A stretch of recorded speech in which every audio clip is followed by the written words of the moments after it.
మూవీలో ఎందుకు అంత క్యూట్గా ఉన్నారు? మూవీలోనా? బయట కూడా మళ్ళీ ఇట్లా అంటే బయట కూడా వీడు చెప్తున్నాడు అంటే అమ్మో వీడు ఫ్లడ్ చేస్తున్నాడు అనుకుంటారని. మూవీలో బయట ఇంకా నాకు ఇందాక నుంచి ఒకటి కొట్టేస్తుంది బా.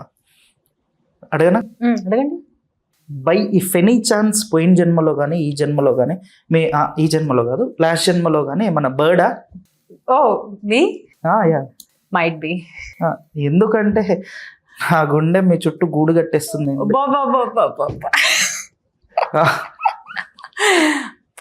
ఏం పికప్ లైన్స్ అండి మీవి? పికప్ లైన్స్ ఆ ఫీల్ అండి అది. అంటే ఆ పక్షి చుట్టే కదా గూడు కట్టేది. మళ్ళీ మెల్లగా ఎక్కడ ఎటు వాళ్ళనా మళ్ళీ నా గుండెల్లోకి వస్తారని. ఎందుకు అలా అంత క్యూట్నెస్ బై భర్త? Yeah because of my mother genes. ఇప్పుడు ఆ క్యారెక్టర్ వైజ్గా చూస్తే ఆ డ్రెస్సింగ్ లైక్ పల్లెటూరు డ్రెస్సింగ్ నాకు తెలిసి అది లంగా జాకెట్ టైప్. అది ఎప్పుడు ఆ డ్రెస్ కూడా నేను చూసి అయితే ఒక 15 సంవత్సరాలు అయిపోయింది అనుకుంటా ఆ డ్రెస్ వేసుకున్న వాళ్ళని. అది ఎక్కడ అంతరించిపోయింది అనుకుంటా ఆ డ్రెస్. మళ్ళీ మీరు ఆ డ్రెస్ లో ఒక అమ్మాయి ఇంత బాగుంటుందా, స్పెట్స్ పెట్టుకున్నా, సైకిల్ తొక్కినా, చెంబుతో దెబ్బ తాకించుకున్నా, ఒక బ్యానర్ ని చింపుకెళ్ళిన, పెళ్లిలోకి వెళ్ళిన ఆ డ్రెస్సింగ్ తో ఇంత బాగుంటుందా అనే ఒక క్యారెక్టర్ మీరు చేశారు. ఆ క్యారెక్టర్ చేసేటప్పుడు మీ ఫీల్ ఎలా ఉంది? అరే ఏంటి నాకు ఈ డ్రెస్ తో క్యారెక్టర్ వచ్చిందా అనే ఫీల్ అయ్యారా ఎప్పుడైనా? డీ గ్లామ్ రోల్ కదా, ఫస్ట్ నాకు కాన్ఫిడెంట్ లేకుండే, నన్ను ఎవరు చూస్తారు అనిపించింది ఆ లుక్ లో. సెకండ్ నేను ఆ ఊర్లో తిరుగుతున్నా కదా లంగా జాకెట్ వేసుకొని, ఆ ఊర్లో అసలు ఎవరు లేరు లంగా జాకెట్ వేసుకుని, నన్ను అయితే వింతగా చూస్తున్నారు ఎక్కడికి వెళ్ళినా. అక్కడ అందరు ఎట్లా అంటే టీ షర్ట్ ప్యాంట్లు, ఒక కుర్తీలో హాఫ్ కుర్తీ జీన్స్ అలా వేసుకుంటున్నా, వెస్టర్న్ టైప్. ఆ దాంట్లో నేను లంగా జాకెట్ వేసుకొని టైట్ గా కట్టుకొని బొట్టు పెట్టుకొని పోతున్నా, పూసలు వేసుకున్నా, ఇంకా వింతగా చూస్తున్నా ఎక్కడికి వెళ్ళి వచ్చిందిరా ఇది అని. సో నేను ఒక పెద్ద లైక్ వాకింగ్ మ్యూజియం లో ఉండే ప్రతి ఊర్లో, అది ఒడిస్సా అయినా ఇక్కడ తెలంగాణ అయినా. ఫన్నీగా ఉండే కానీ కొంచెం లైక్ ఇలా ప్రకాష్ రాజ్ ఉంటాడు కదా బనియన్ వేసుకొని ఉంటాడు,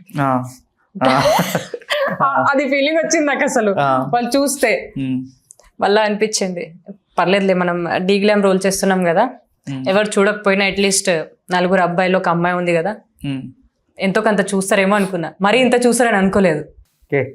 ఎంతో కొంత అంటే ఆ డ్రెస్ లో ఆ కాస్ట్యూమ్ లో మీరు తప్ప ఇంకెవరు ఊహించుకోలేరండి. నిజమా? నిజం. ఆ స్పెట్స్ గానే, మీ ఫేస్ కట్కి గానే, ఆ కట్టుకి గానే, ఫేస్ కట్టుకి ఆ కట్టుకి మేము ఇచ్చే వాల్యూ ఎంత అండి. Thank you. అండ్ ఇంకో జనరల్ నాలెడ్జ్ క్వశ్చన్ అడగమన్నారు. ఐ మీన్ పూజని ఇంటర్వ్యూ చేస్తా అంటే నాకు అడగమన్నది ఏంటిది అంటే, పూజకు ఒక క్వశ్చన్ అడగండి, దానికి ఆన్సర్ ఏ రకంగా చెప్తుందో విందాం అన్నట్టు అడిగారు. ఒకటే క్వశ్చన్ ఏంటిది అంటే, ఒక ఊర్లో 2 ఫ్రెండ్స్ ఉండేవాళ్ళు. 2 ఫ్రెండ్స్ గోవాకి వెళ్ళారు. గోవాకి లైక్ వాటర్ గేమ్స్ ఆడడానికి వెళ్ళారు. గోవాలో వాటర్ గేమ్స్ తెలుసుగా మీకు? నేను గోవా వెళ్ళలేదండి. సరే వాటర్ గేమ్స్ ఆడడానికి వెళ్ళారు. సరే ఒక సముద్రం సరే వైజాగ్ అనుకుందాం. వైజాగ్ తెలుసు కదా? వైజాగ్ తెలుసు, ప్రమోషన్స్ లో వెళ్ళారు. వైజాగ్కి వెళ్ళారు, వాటర్ గేమ్స్ ఆడడానికి వెళ్ళారు వైజాగ్కి. ఆ 2 ఫ్రెండ్స్ పేరు, ఒకరి పేరు ఐ మిస్ యూ, ఒకరి పేరు ఐ లవ్ యూ. ఓకే. అక్కడ వాటర్ గేమ్స్ ఆడేటప్పుడు ఇద్దరు I miss you I love you ఇద్దరు బోట్ వేసుకొని లోపలికి వెళ్ళిపోయారు. అక్కడ పొరపాటున ఐ మిస్ యూ కింద పడిపోయాడు. ఉన్నది ఎవరు? ఆ బోట్ లో ఉన్నది ఎవరు? వాళ్ళ ఫ్రెండ్ అండి. అదే ఏం పేరు అతని పేరు? ఎల్ఓవి అంటే ఆయన. అదే పేరు చెప్పండి అబ్బా కెమెరాకి. I miss you. మీకైతే క్వశ్చన్ అర్థమైంది కదా? అర్థమైంది. ఐ మిస్ యూ, ఇద్దరు ఉన్నారు friends. I miss you water లో ఉన్నాడంటే సెకండ్ పర్సన్ ఉన్నారు కదా. అదే అతని పేరు ఏం పేరు చెప్పండి. లవ్ లవ్ లవ్ ఉన్నారు. అయ్యో అతను ఇప్పుడు పూజ ఇన్షియల్ ఏంటి? కేంద్రే. దేవి ఉమాదేవి. నార్మల్ గా డివి అని చెప్తే సరిపోద్దా? లేదు, ఉమాదేవి అనే పలకాలి.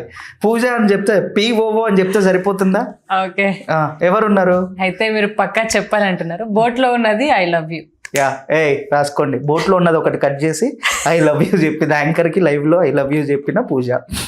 తమ్లైన్ ఇదే దారుణం ఇది. తమ్లైన్ ఇదే. యా, అండ్ మీ నవ్వుకి ఫ్యాన్స్ ఉన్నారట. Yeah, okay. అండ్ మూవీలో కానీ బయట కానీ, అండ్ ఇంకా నేను చూసింది అండ్ మీ స్టోరీస్ కానీ బయట వీడియోస్లో కానీ చూసింది, హీరో ఒక రోషన్ కన్నా శ్రీదేవి కన్నా ఫస్ట్ ఎక్కువ మైకులు నీకే ఇస్తున్నారట మాట్లాడమని. అదేందో అండి, ఆ సిచ్యువేషన్ బట్టి వచ్చేస్తుంది మైక్ ఫస్ట్. ఫస్ట్ మీకే ఇస్తున్నారంట, ఎందుకలా? I don't know. సుమా గారు వచ్చారు ఫస్ట్, నా పక్కన ఉన్న అబ్బాయికి ఇస్తా అన్నారు, బట్ పర్లేదులే అమ్మాయికే ఇద్దామని ఇచ్చేసారు. ఇంకా వేరే యాంకర్ వచ్చారు కదా, తను కూడా ఫస్ట్ అందానికి ఇద్దామట. అంటే అందానికి ఐ వాజ్ లైక్ ఫీమేల్ ని ఇంత పొగుడుతుందా అని అనుకోలేదు. సో అందానికి ఇద్దామంటే నేను ఫస్ట్ ఇలా చూస్తున్నాయి, నేనేనా ఓకే మైక్. మైక్ నాకు ఫస్ట్ ఎందుకు వస్తుందో నాకు తెలియదు, maybe it's just a destiny. Movie చేయాలనుకుంటే రెమ్యునరేషన్ ఇంపార్టెంటా, మూవీలో నేను యాక్ట్ చేస్తున్నా అనేది ఇంపార్టెంటా? ఈ మూవీలో అయితే నేను యాక్ట్ చేస్తున్నానే వెళ్ళానండి. రెమ్యునరేషన్ ఏం తీసుకోలేదు? తీసుకున్నానండి, but not like I didn't played commercial role. కమర్షియల్గా బిహేవ్ చేయలేదు, చేస్తాను పర్లేదని తీసుకున్నానండి. ఫైనాన్షియల్గా మనము చాలా లైఫ్లో హసల్ చేస్తాం, because in this economy survive అవ్వడం చాలా కష్టం. ఏదో మనీ రిచ్నెస్ కోసం రావాలనట్లే కానీ మనకు ఎంతో కొంత ఎంత అవసరమో అంత వస్తే చాలు, కానీ ప్యాషన్ కూడా ఉండిపోవాలి, యాక్టింగ్ కూడా ఉండిపోవాలని ఉంటుంది అంతే. ఇక మిగతావి చూసుకోవచ్చు, ఏదైనా బిజినెస్ పెట్టుకొని ఇక ఎర్న్ చేసుకోవచ్చు, బట్ కమర్షియల్గా పోలేదు ఇప్పటి వరకు అయితే పోలేదు. ఇప్పటిదాకా పోలేదు. అండ్ నెక్స్ట్ ప్రాజెక్ట్కి ఎంతే చేస్తారా? కమెంట్స్ అంటే నెక్స్ట్ ప్రాజెక్ట్ ఇప్పుడు కమర్షియల్గా అంత పోలేదు అనుకుంటే నెక్స్ట్ ప్రాజెక్ట్ కూడా ఇలాంటి రోల్ వస్తుంది ఎంతే చేస్తారా అని అడుగుతారు, చేస్తారా? లేదు, I will go for little కొంచెం, so that I can survive in society. అంటే మా ఊర్లో ఎట్లా అయిపోయిందంటే, పెద్ద మూవీ చేసింది కదా, కరోర్స్ వచ్చినాయి అంటున్నారు. ఎవరికి వచ్చినాయి కరోర్స్? మూవీలో కరోర్స్ వస్తాయంటే బిగినర్స్కి రావు. కొంచెం పెద్ద మూవీ చేసి ఫేమ్ వచ్చి వాళ్ళు యాడ్స్ ఏదో ఈవెంట్స్ చేస్తే అప్పుడు వస్తాయి అవి. వాళ్ళు ఏదో డైనమాలో ఉన్నారు, ఒక మూవీ చేస్తే కరోర్స్ వస్తాయట. అండ్ మీకు లైక్ మూవీ నుంచి నేర్చుకున్నది ఏంటి మీరు? మూవీ నుంచి అంటే ఈ జర్నీ నుంచి, లైక్ ఈ జర్నీ నుంచి ఒకటి నేర్చుకున్నానండి, గివ్ అప్ చేయొద్దు. ఆ సీన్స్ లో దెబ్బలు పడడం అయినా, అసలు బ్యాన్వేలంలో ఎండ వర్షం ఏది చూడకుండా షూట్ చేసామండి. చలి ఎంత మంచు వచ్చినా చేసాము ఆ కాస్ట్యూమ్ లో. ఇంకా స్వెటర్ వేసుకోవద్దు, ఏం వేసుకోవద్దు. సో లైఫ్ ఒకటి చెప్పిందండి, ఎంత కష్టాలు వచ్చినా ఎప్పుడు గివ్ అప్ చేయొద్దని. అది ఆన్ స్క్రీన్ అవ్వచ్చు, ఆఫ్ స్క్రీన్ అవ్వచ్చు. మీరు చెప్తా ఉంటే మా వాళ్ళందరూ రెడీ అయిపోతున్నారు అనమాట, ఇలా అనుకొని చలో పోదాం ఆడిషన్స్ కి అన్నట్టు. తప్పకుండా ఆడిషన్స్ ఇవ్వండి, గివ్ అప్ చేయొద్దు అసలు. అంటే ఇండస్ట్రీ కొత్త వాళ్ళని ఎంకరేజ్ చేస్తుందా? చేస్తుంది, తప్పకుండా చేస్తుంది. నెపోటిజం ఎక్కువైపోయింది అని చెప్పేసి అంటున్నారు బయట. నెపోటిజం అంటే నాకు కూతురు కొడుకుంటే నేను కూడా ఒకళ్ళని దింపుతా, ఒక మూవీ 2 మూవీ. వాళ్ళు సస్టైన్ తీసుకొని అవకాశాన్ని బాగా యూజ్ చేసుకుంటే ఓకే, చేయకపోతే కొత్తలోనే దింపాలి. ఓకే. అండ్ ఇంకోటి ఏంటిదంటే, లైక్ ఒక కమిటీ కుర్రాల మూవీ చూసాం మనం, అండ్ ఇంకా అట్లా ఓరియంటెడ్ బయట కొత్త వాళ్ళు వచ్చిన మూవీస్ చాలా చూసాం. ఆ మూవీ రిలీజ్ అయిపోయిన తర్వాత, అది హిట్ టాక్ వచ్చిన తర్వాత మళ్ళీ ఎందుకు వాళ్ళు కనిపించారు? లైక్ మీరైనా కానీ ఎవరైనా కానీ వేరే ప్రాజెక్ట్లో వెంటనే ఎందుకు కనిపించారు? నేను ఆ ఫేజ్లో ఉన్నా కాబట్టి చెప్తాను. వాళ్ళు అనుకున్న రోల్స్ రావు, వాళ్ళు చేసిన రోల్స్ ఇప్పుడు.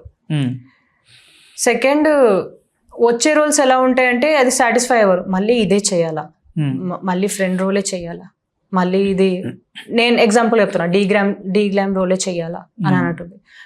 వాళ్ళకి ఎట్లుంటుంది అంటే కొంచెం సాటిస్ఫై అవ్వాలి, యాక్టింగ్లో ఎక్స్పోజర్ రావాలి, నేను ప్రూఫ్ చేయాలనుకొని కొత్త రోల్స్ కోసం ట్రై చేస్తుంటారు, వెయిట్ చేస్తారు. ఆ వెయిట్ ఎట్లా ఉంటుందంటే మీడియాలో బజ్ తగ్గిపోతుంది. వాళ్ళు మళ్ళీ ఆడిషన్స్ ఇస్తామంటే వాళ్ళకి ఇంట్రెస్ట్ రాదు మళ్ళీ. సో ఎలాగోలా అది వాళ్ళు ఒక్కసారిగా కనిపించి మాయమైపోతారు మీడియా నుంచి. ఎందుకు బజ్ ఉన్నప్పుడే కదా మనం, సరే బజ్ ఉన్నప్పుడు ఆఫర్స్ రాలేదనుకోండి, మనమే ఏదైనా ఒక షార్ట్ ఫిల్మ్ టైప్, ఒక వెబ్ సిరీస్ టైప్ తీసుకోవచ్చు కదా. తీసుకోవచ్చు, చెయ్యొచ్చు. బట్ ఎందుకంటే డిపెండ్స్. ఒక బిగ్ బ్యానర్ లో కనిపించినాక ఆ తర్వాత యూట్యూబ్కి వెళ్తే చాలా వరకు ఇమేజ్ పడిపోతుంది. ప్రతి యాక్టర్కి అట్లానే అవుతుంది. Like they will ask maybe తనకు అవకాశం ఇస్తలేరు, ఫైనాన్షియల్ గా వీక్ ఉందేమో, అందుకే మళ్ళా యూట్యూబ్ వచ్చేసింది అంటారు. అసలు మామూలుగా ఉండదు టాక్స్. సొసైటీలో కూడా అట్లానే ఉంది, ఇప్పుడు మీడియాలో కూడా అట్లానే ఉంది. టాక్స్ అట్లానే వచ్చేస్తాయి. ఐదర్ ఆడిషన్స్ ఇస్తూ ఉండాలి, పోర్ట్ఫోలియో మెయింటైన్ చేస్తూ ఉండాలి, ఫోటోషూట్స్ చేస్తూ ఉండాలి, గివ్ అప్ చేయదు. ఎందుకంటే ఈ అవకాశం రావడానికి 4-5 years వెయిట్ చేస్తాం. ఆ అవకాశం వచ్చినాక ఆ బజ్ మెయింటైన్ చేయడానికి, ఆ ఇమేజ్ మెయింటైన్ చేయడానికి అది ఇంకా కష్టం. దానికంటే కష్టం అవకాశం రావడం కంటే. అదొక్కటి మనం విన్ అయితే ఆ సిచ్యువేషన్ చాలా వరకు రోల్స్ వచ్చేస్తాయి. అదొక ఫేజ్ మనం గివ్ అప్ చేయొద్దు. అదొక ఫేజ్ చాలా ఇంపార్టెంట్ లైఫ్ లో.